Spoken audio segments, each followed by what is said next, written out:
কথা হচ্ছে আজকে আমি যে বিষয়টি শেয়ার করতে যাচ্ছি সেটা হচ্ছে আমি বাজারে যাচ্ছিলাম এই যে সাইকেলে করে। বাজারে যাওয়ার পথে আমাদের পার্শ্ববর্তী এলাকা উপজাতি বলে সাঁওতাল, তাদের হচ্ছে গির্জা, তারা যে প্রার্থনা করবে সেই বিষয়টি উদ্বোধন হবে। সেই বিষয়টি দেখার জন্য আমি এখন যাচ্ছি, আপনাদেরকে বিস্তারিত সেই বিষয়টি দেখাচ্ছি। চলেন যাওয়া যাক।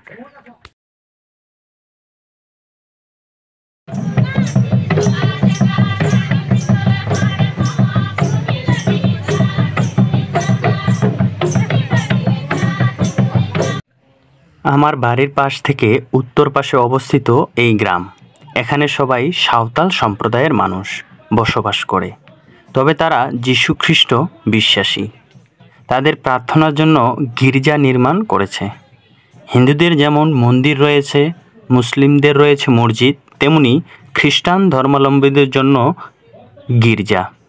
সবার কাছে তাদের নিজ নিজ ধর্মীয় প্রতিষ্ঠান পবিত্র, যেখানে গিয়ে তারা সৃষ্টিকর্তা সম্পর্কে জানতে পারে এবং সৃষ্টিকর্তার উদ্দেশ্যে প্রার্থনা নিবেদন করে। গির্জা পরিচালনা করার জন্য ফাদারের প্রয়োজন। এই গির্জায় উদ্বোধন করার জন্য শহর থেকে তাদের অনুসারীর প্রধান ব্যক্তি এসেছেন। তবে তাদের নিজস্ব কিছু সংস্কৃতি আছে, যার মাধ্যমে তারা তাদের প্রধান অতিথিকে বরণ করে নিচ্ছেন। তারপর গির্জা উদ্বোধন করা হবে। শুনে নেই তাদের প্রার্থনাগুলো।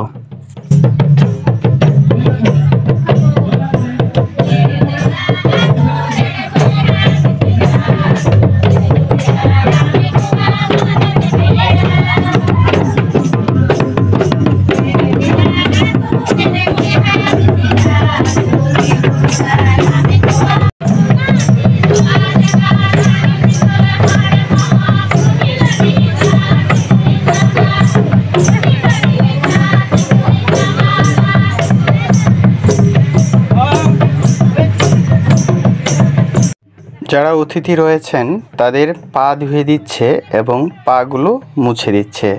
এটা হচ্ছে বাংলার অনেক পুরনো ইতিহাস বা সংস্কৃতি।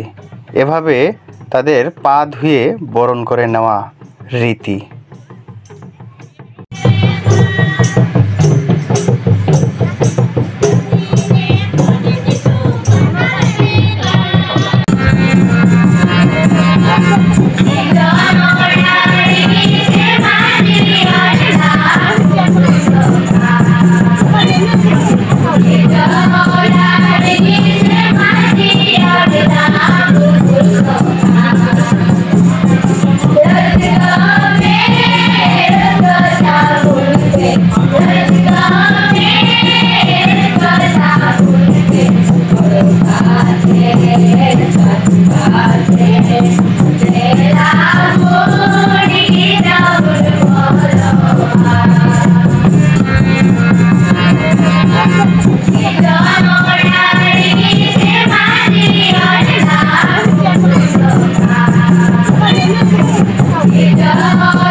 অনুষ্ঠান শেষে এখানে আগত মানুষদের জন্য খাওয়া দাওয়ার ব্যবস্থা করা রয়েছে।